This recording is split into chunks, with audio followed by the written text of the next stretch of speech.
Salut! Aujourd'hui on va parler de l'arrosage au potager. On fait comment?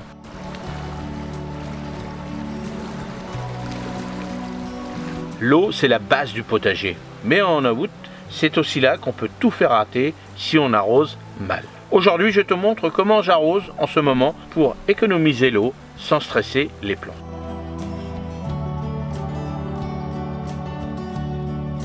Avant d'arroser, j'observe. Est-ce que la terre est sèche en surface? Oui, regarde en dessous, tu peux gratter 5 cm ou retourner une petite motte pour voir. La plante a-t-elle soif? Est-elle flasque? Ses feuilles tombent? Sinon, inutile d'arroser.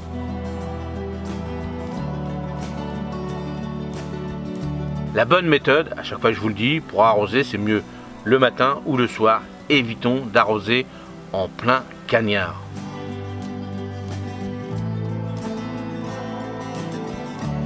Arroser à la base, pas sur les feuilles.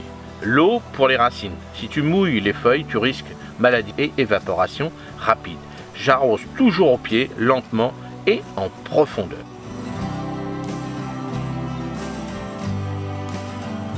Pailler pour garder l'humidité. Pailler, c'est l'essentiel. Avec du foin, des feuilles, des tongs, tu gardes l'humidité 2 à 3 fois plus longtemps. Moins d'évaporation, moins d'arrosage.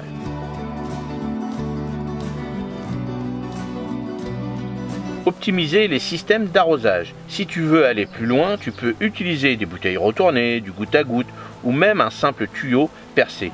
Ça arrose lentement et là où il faut.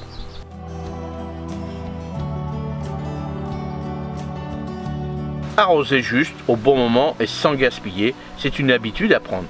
Tes plantes seront en pleine forme et ton sol te dira merci. Voilà, j'espère que cette petite vidéo vous remet un petit peu des petites idées en tête. Et puis toi, tu fais comment pour arroser ton potager? Comment tu fais pour arroser ton jardin? Est-ce que tu as des petites astuces? N'hésitez pas dans les commentaires à proposer vos idées, astuces pour les autres, pour la communauté, ça c'est important. Et puis moi j'ai des petites cuves que je récupère. Donc j'ai récupéré 4 cuves que je récupère avec de l'eau. Et puis après quand j'ai trop, pas assez je veux dire, j'utilise l'eau de chez moi, ça j'ai pas trop le choix. Mais en ce moment avec la pluie qu'on a en Normandie, ça suffit largement et les sols sont gorgés d'eau. N'oubliez pas, en fonction de vos sols, si vous avez des sols sableux, vous allez arroser beaucoup plus que si vous avez des sols comme moi, plutôt argileux. Donc en fonction de vos régions, en fonction du vent, là en ce moment il y a beaucoup de vent, là, le vent assèche vraiment tout le jardin. C'est pour ça que le paillage est très important. Quand il y a du paillage, si c'est un sol nu, sans paillage, ça sèche tout de suite. Et puis là, les plantes, ils n'aiment pas du tout. Donc voilà, donnez des astuces, ça c'est important. Et puis moi, je vous dis à la prochaine vidéo. Si tu as regardé cette vidéo et que tu n'es pas abonné, abonne-toi, ça me fera plaisir. Vous êtes plus de 70% à regarder mes vidéos et vous êtes non abonnés. Donc c'est quand même dommage, parce que vous êtes nombreux et nombreuses à regarder. Et puis vous vous abonnez pas. Pourquoi? Moi, ça me fera plaisir.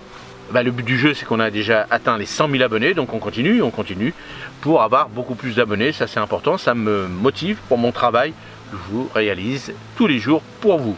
Allez, et puis pour les autres qui sont abonnés, merci encore, et n'hésitez pas dans les commentaires si vous avez des questions, j'y répondrai avec plaisir. Allez, à la prochaine, salut, merci.